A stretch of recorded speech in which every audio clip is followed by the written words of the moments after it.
কুরুক্ষেত্র যুদ্ধের সবে সবে অবসান ঘটেছে। বাতাসে শুধু বইছে শত শত মানুষের মৃত্যুর আহাকারের শব্দ। এরই সঙ্গে শুরু হয়েছে হস্তিনাপুরে যুধিষ্ঠিরের রাজ্যাভিষেক। যুধিষ্ঠির স্নান করলেন, স্নান করে নতুন বস্ত্র ধারণ করলেন। বস্ত্র ধারণ করে এবার সময় এলো মুকুট পরিধানের। হস্তিনাপুরের মহামন্ত্রী বিদুর এই মহৎ কার্যের জন্য আমন্ত্রণ জানিয়েছেন শ্রীকৃষ্ণকে। শ্রীকৃষ্ণ যুধিষ্ঠিরকে মুকুট পরাতে যাবেন। তখন শতপুত্রের শোকে আহত মাতা গান্ধারী কৃষ্ণের সামনে এলেন এবং এসে বললেন যে কেশব, তুমি তো সর্বজ্ঞ, তুমি সর্বজ্ঞানী, তুমি তো জানতে সব কিছুই, তোমার তো সবই ক্ষমতা আছে, তুমি তো স্বয়ং নারায়ণের অংশ, তাহলে তুমি কেন তোমার মায়া বলে, তোমার শক্তি বলে এই যুদ্ধ থামালে না? কেন তুমি আমার মতো শত শত মায়ের চোখে জল ফেলালে? কেন শত শত মায়ের কোলে সন্তানদের তুমি মৃত্যুর দিকে ঠেলে দিলে? আমি যেরকম এইভাবে কষ্ট পাচ্ছি, আমার বংশ যেরকমভাবে নির্বংশ হয়ে গেছে, সেরকমভাবেই তোমার যাদব বংশ নির্বংশ হয়ে যাবে। এরকমভাবে তিনি কৃষ্ণকে সেদিনকে অর্থাৎ শ্রীকৃষ্ণকে তিনি অভিশাপ দিয়েছিলেন। শ্রীকৃষ্ণ চাইলেই সেই অভিশাপ কিন্তু সেদিন নিজের মাথায় না নিতে পারতেন, অর্থাৎ সেই অভিশাপকে তিনি রিজেক্ট করতে পারতেন, কিন্তু তিনি সেটা করেননি। সেই অভিশাপ তিনি তার মাথা পেতে নিয়েছিলেন। এবার প্রশ্ন হচ্ছে, শ্রীকৃষ্ণ যদি স্বয়ং নারায়ণের অংশ হয়ে থাকেন, স্বয়ং যদি পালনকর্তা হয়ে থাকেন, তাহলে কেন তিনি এই যুদ্ধ থামালেন না? তিনি তো জানতেন যে এই যুদ্ধ হলে, কুরুক্ষেত্র যুদ্ধ হলে শত শত মানুষ, হাজার হাজার মানুষের মারা যাবে, শত শত মায়ের কোল খালি হয়ে যাবে, তাদের সন্তানেরা অকালে প্রাণ দেবে। তো তাহলে কেন তিনি এই যুদ্ধ থামালেন না? এর পিছনে রয়েছে গভীর রহস্য, এবং সেই রহস্যের উদ্ঘাটন করতে এবং সেই রহস্যের জানতেই আজকে শুরু করছি এই ভিডিও। নমস্কার, আমি অয়ন, আপনাদের বন্ধু, আবারও হাজির আপনাদের সামনে এবং আপনাদেরকে স্বাগত জানাচ্ছি আপনাদেরই চ্যানেলে। আজকে যে টপিকটি নিয়ে আমি আপনাদের সামনে উপস্থিত হয়েছি সেটি হলো কুরুক্ষেত্র যুদ্ধ। কুরুক্ষেত্র যুদ্ধ হয়েছিল সেটা আমরা সবাই জানি, কিন্তু স্বয়ং শ্রীকৃষ্ণ তখন সেখানে উপস্থিত ছিলেন। কিন্তু শ্রীকৃষ্ণ উপস্থিত থাকা সত্ত্বেও কেন তিনি এই কুরুক্ষেত্র যুদ্ধকে থামাননি? তিনি যদি স্বয়ং নারায়ণের অংশ হয়ে থাকেন, স্বয়ং যদি পালনকর্তা হয়ে থাকেন, তাহলে তো তিনি তো মায়া বলে এই যুদ্ধকে তিনি তো থামাতেই পারতেন। তো আখিরে এখানে একটা প্রশ্ন থেকে যায়, স্বয়ং শ্রীকৃষ্ণ কি কুরুক্ষেত্র যুদ্ধ চেয়েছিলেন নাকি তিনি কুরুক্ষেত্র যুদ্ধ চাননি? এর প্রচুর মানুষ বলে যে হ্যাঁ, তিনি হয়তো কুরুক্ষেত্র যুদ্ধ চেয়েছিলেন, আবার অনেকে বলেন যে না, তিনি কুরুক্ষেত্র যুদ্ধে চাননি। তো এর প্রশ্ন শুরু হচ্ছে মহাভারতের কিছু অংশ থেকে। পাণ্ডব এবং ক্ষত্রিয়দের মধ্যে চিরকালই ছোট থেকে একটা দ্বন্দ্বের সৃষ্টি হয়ে থাকে, কে শ্রেষ্ঠ, কে সেরা, এই নিয়ে কিন্তু চিরকালই তাদের মধ্যে একটা দ্বন্দ্বের কিন্তু একটা সীমা নেই, দ্বন্দ্ব কিন্তু হয়েই আসছে। তো সেক্ষেত্রে বড় পর্যন্ত সেই দ্বন্দ্ব হয়ে থাকে। ইভেন একদিন এরকমও গেছে, একদিন বার্নাবত্যে গালার একটি রাজপ্রাসাদ কৌরবরা বানিয়েছিল, বানিয়ে সেখানে আমন্ত্রণ করেছিল পাণ্ডবদেরকে আমন্ত্রণ করে তাদের উদ্দেশ্য ছিল যে পাণ্ডবদেরকে সেই গালার রাজপ্রাসাদে তারা যখন রাত্রিরে ঘুমোবে তখন সেখানে আগুন লাগিয়ে তাদেরকে হত্যা করবে। কিন্তু এই খবর পাণ্ডবরা কিন্তু আগের থেকে জেনে যায়, জেনে গিয়ে তারা একটি সুড়ঙ্গ তৈরি করে তারা সেখান থেকে পলায়ন করে। তো এই যে আশাটা তাদের কিন্তু পূর্ণ হয়নি, অর্থাৎ কৌরবদের পূর্ণ হয়নি। তারপরে তারা বনবাসে যায় এবং বনবাসে তাদের বিবাহ হয় ধ্রুপদ কন্যা দ্রৌপদীর সঙ্গে। তারপরে ধৃতরাষ্ট্রের সঙ্গে পাণ্ডবদের একটি চুক্তি হয়। পাণ্ডবদের তিনি দেন স্বয়ং ইন্দ্রপ্রস্থকে, পাণ্ডবদের তিনি হস্তান্তর করেন। মানে সেই সময় ইন্দ্রপ্রস্থ ছিল হস্তিনাপুরের সব থেকে একটা খারাপ একটা জায়গা, প্রচণ্ড অনুন্নত এবং খারাপ একটা জায়গা, সেটিকে দান করে দেওয়া হয় পাণ্ডবদের, যাও বাবা তোমরা সেখানে থাকো। পাণ্ডবরা ছিল প্রচণ্ড সুশাসক। কিছুদিনের মধ্যেই আস্তে আস্তে ইন্দ্রপ্রস্থ হয়ে ওঠে ব্যবসা বাণিজ্য শিল্পে এবং বিভিন্ন কার্যে আস্তে আস্তে করে উন্নত হতে হতে তারা কিন্তু সেই ইন্দ্রপ্রস্থ আস্তে আস্তে হস্তিনাপুরের থেকেও বৃহৎ হয়ে ওঠে। সেই হস্তিনাপুরে একদিন যুধিষ্ঠিরের রাজ্যাভিষেক ছিল, রাজসূয় যজ্ঞ ছিল। সেই সময় আমন্ত্রিত ছিলেন দুর্যোধন স্বয়ং, মানে সেই ক্ষেত্রে দুর্যোধন তখন ছিলেন হস্তিনাপুরের যুবরাজ, তিনি আমন্ত্রিত ছিলেন। তিনি যখন সেই ইন্দ্রপ্রস্থে প্রবেশ করলেন তখন তার চোখ ধাঁধিয়ে গেল। মানে তিনি ভাবলেন যে ওরে বাবা, আমাদের কাছে যেটা ছিল সব থেকে খারাপ জায়গা, সব থেকে অনুন্নত জায়গা, এই অনুন্নত জায়গা তো আমাদের থেকেও এখন, মানে আমরা যে হস্তিনাপুরের থেকেও তো এখন ইন্দ্রপ্রস্থ তো প্রচণ্ড উন্নতি করে নিয়েছে, দেখে তার চোখ ধাঁধিয়ে যায়। তখন সেই সময় সে মেঝেকে জল ভেবে ভুল করে সে সেখানে পড়ে যায় এবং সেখানে সবাই তাকে নিয়ে অট্টহাস্য করে। এবং সেই অট্টহাস্য করার জন্য কিন্তু পাণ্ডবদের একদম ইচ্ছা ছিল না অট্টহাস্য করছে, কিন্তু সামনে একটা মজাদার একটা ব্যাপার ঘটলে যেরকম সবাই অট্টহাস্য করে সেরকম একটা অট্টহাস্য ব্যাপার ঘটে যায়। তখন কিন্তু দুর্যোধন মনে মনে সংকল্প করে নিয়েছিল যে তারা একদিন না একদিন পাণ্ডবদেরকে এর উচিত শিক্ষা দেবে, অর্থাৎ পাণ্ডবদেরকে তারা দেখে নেবে। এরই সঙ্গে তারা যখন দুর্যোধন আবার হস্তিনাপুরে ফিরে এসে মামা শকুনির সঙ্গে এক পরামর্শ করেন পাশা খেলার। সে যুগে পাশা খেলার আমন্ত্রণ ছিল রাজাদের মধ্যে একটি স্টাইল। তো সেক্ষেত্রে পাশা খেলার আমন্ত্রণ যায় যুধিষ্ঠিরের কাছে। সে এই পাশা খেলার আমন্ত্রণে সে আমন্ত্রিত হয়ে সে হস্তিনাপুরে আসে।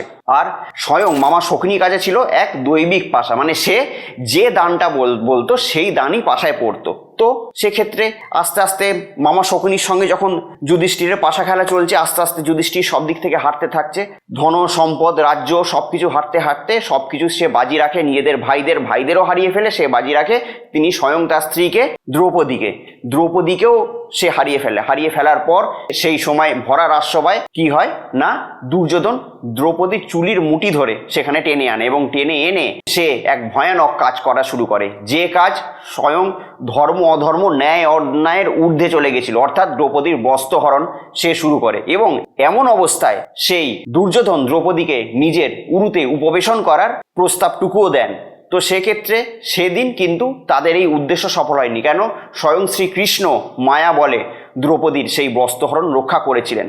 এবং সেই ভরা রাজসভায় তখন উপস্থিত ছিলেন মহামন্ত্রী বিদুর, পিতামহ ভীষ্ম, কর্ণ, অশ্বত্থামা, এদের মতো সব মহারথীরা। তো সেই সময় ভরা রাজসভায় এরকম অনৈতিক কাজকর্ম হওয়া সত্ত্বেও বড় বড় এইসব মহারথীরা ছিলেন, সবাই কিন্তু সেই সময় চুপ ছিলেন, তারা কেউ কিছু করতে পারেনি। তখনই এই অবস্থা থেকেই শুরু হয় কুরুক্ষেত্র যুদ্ধের ডঙ্কা বাজতে শুরু করে, কেননা এটি ন্যায় অন্যায় ধর্ম অধর্মের সবকিছু ঊর্ধ্বে চলে গেছিল।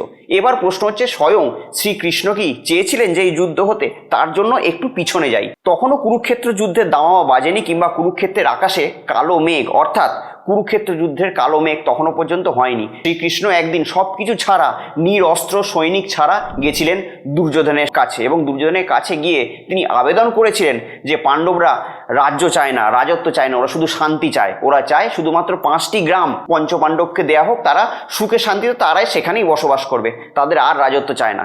কিন্তু সেক্ষেত্রে দুর্যোধন সেই সময় অট্টহাস্য করে বলেছিলেন, বিনা যুদ্ধে নাহি দেব সূচাগ্র মেদিনী, অর্থাৎ বিনা যুদ্ধে আমি কোনোদিনও একটা সূচের আগায় ধরতে পারে এতটুকু জমি পাণ্ডবদের ছাড়বো না। তো সেইখান থেকেই শুরু হয় আস্তে আস্তে কুরুক্ষেত্র যুদ্ধের ডঙ্কা। এবং যখন সেটি দ্রৌপদীর বস্ত্রহরণ পর্যন্ত চলে গেছিল, তখন আর সেই যুদ্ধ কিন্তু ন্যায় অন্যায়ের মধ্যে থেকে একটা ধর্ম অধর্মের যুদ্ধে চলে গেছিল। এবার ধর্ম এবং অধর্ম যখন সামনাসামনি যখন অবস্থান করে, তখন ঈশ্বরেরকে কিন্তু ধর্মের সারথি হতেই হয়, অর্থাৎ তখন কিন্তু যুদ্ধে অংশগ্রহণ করতেই হয়। তখন যদি ঈশ্বর যদি চুপ থাকেন, অর্থাৎ তখন যদি শ্রীকৃষ্ণ যদি চুপ থাকতেন, তাহলে আপাতভাবে কিন্তু অর্থাৎ সেই অধর্মকেই তাকে কিন্তু সাপোর্ট করতে হতো, মানে চুপ থাকলে কি হতো, সেই অধর্মকেই সাপোর্ট করা হতো। তো সেই জন্য তিনি চুপ ছিলেন না। এবার কুরুক্ষেত্র যুদ্ধের সময় অর্জুন যখন সেই যুদ্ধের ময়দানে যখন যান, তখন তিনি দেখতে পারেন যে তার সামনে তার আত্মীয় স্বজনরা দাঁড়িয়ে আছেন, যাদের সঙ্গে সে তো যুদ্ধ করা তো দূরের কথা, তাদের সামান্য আঘাত করা কিংবা তাদের বিরুদ্ধে সামান্য কটূক্তি করা তার পক্ষে শোভা পাচ্ছিল না। কিন্তু স্বয়ং শ্রীকৃষ্ণ তখন তাকে বলে যে না, তুমি যুদ্ধ করো। যখন সে অর্জুনের ন্যায় চক্ষু খুলে দেয়, অর্থাৎ এই যুদ্ধ যদি তুমি না করো তাহলে কিন্তু বকলমে তুমি কি করবে না, সেই অধর্মকেই সাপোর্ট করবে। তখন এই যুদ্ধ তো আর শুধু সাম্রাজ্য দখলের যুদ্ধ ছিল না, এই যুদ্ধ তখন চলে গেছিল ন্যায় এবং অন্যায়ের বিরুদ্ধে যুদ্ধ। এই যুদ্ধ তখন চলে গেছিল ধর্ম এবং অধর্মের প্রতিপক্ষে যুদ্ধ। তো সেক্ষেত্রে সেই জন্য কিন্তু কুরুক্ষেত্র যুদ্ধ হয়েছিল। দেখুন, আমাদের জীবনেও কিন্তু বা আমাদের আশেপাশেও কিন্তু এরকম অনেক মাঝে মাঝে এরকম পরিস্থিতির সৃষ্টি হয় যে কোনো সমস্যা হচ্ছে, আমরা কিন্তু সেক্ষেত্রে আমাদের সেটা সমস্যা না, কিংবা এই সমস্যা থেকে তো আমাদের কোনো লাইফে সমস্যা হবে না, এইটা থেকে কিন্তু আমরা কিন্তু বিরত থাকি, আমরা কিন্তু তার প্রতিবাদ করি না। আমরা সবসময় সেই অর্জুনের মতো তীর ধনুক নামিয়ে রাখি। তো এটা আমাদের করা উচিত না। আমাদেরও উচিত শ্রীকৃষ্ণ যেরকমভাবে অর্জুনের ন্যায়চক্ষু খুলে দিয়েছিলেন, আমাদেরও উচিত সেই ন্যায়চক্ষু খোলা স্বরূপ সেই আমাদের পাশে হয়ে যাওয়া বিভিন্ন যেসব অঘটনগুলো ঘটে সেই অঘটনগুলোর প্রতিবাদ করা এবং সেখান থেকে আস্তে আস্তে ন্যায়কে প্রতিষ্ঠা লাভ করা। তো বলবেন যে কেমন লাগলো আজকের ভিডিও। আজকের ভিডিওতে শুধু আলোচনা করা হলো যে হ্যাঁ, কুরুক্ষেত্র যুদ্ধ কেন ঘটেছিল এবং কুরুক্ষেত্র যুদ্ধের সময় স্বয়ং যখন শ্রীকৃষ্ণ উপস্থিত ছিলেন, তখন কেন এই যে শত শত গান্ধারীর মতো শত শত যে মাতার কোল যে খালি হয়েছিল সেটা কেন খালি হয়েছিল এবং শত শত নিরীহ মানুষের প্রাণ কেন গেছিল, এই সব নিয়ে কিছুটা আলোচনার চেষ্টা করলাম এই ভিডিওর মাধ্যমে। তো যদি মনে হয় যে ভিডিওটি আপনাদেরকে উদ্বুদ্ধ করেছে কিন্তু ভিডিওটি আপনাদেরকে ভালো লেগেছে তাহলে অতি অবশ্যই লাইক তো করে দিয়েছেন। বাই চান্স যদি চ্যানেলটি সাবস্ক্রাইব করতে ভুলে গিয়ে থাকেন তাহলে চ্যানেলটিকে এক্ষুনি সাবস্ক্রাইব করে নিন, কেননা আপনাদের তো জুড়ে থাকতে হবে। এরকম মজাদার ভিডিও পেতে গেলে আমার চ্যানেলের সঙ্গে আবার হাজির হবো অন্য কোনো দিন এরকম কোনো মজাদার ভিডিও নিয়ে। ততদিনের জন্য অতি অবশ্যই ভালো থাকবেন, সুখে থাকবেন এবং তার সঙ্গে সঙ্গে আশেপাশের প্রত্যেকটা মানুষকে অতি অবশ্যই ভালো রাখবেন। নমস্কার। কথা হোক রিলেশনশিপের সমস্যা কিংবা চাকরির সমস্যা, ব্যবসার সমস্যা, শত্রুর সমস্যা কিংবা কোনো গ্রহগত সমস্যার মধ্যে দিয়ে আমরা যাচ্ছি, তো সমস্যা যেরকম একটা শব্দ, সমাধানও কিন্তু সেরকম একটা শব্দ। আপনাদের জন্মছকের সঠিক এবং সূক্ষ্ম বিচার করে আমি বের করব এমন এক উপায়, যে উপায় আপনার জীবনের মোড়কে পুরোপুরি ঘুরিয়ে দেবে। তো আমার সঙ্গে যদি আপনারা পার্সোনালি দেখা করতে চান তাহলে স্ক্রিনে দেওয়া নাম্বারে ফোন করে যোগাযোগ করে আপনারা আমার সঙ্গে সরাসরি দেখা করতে পারেন।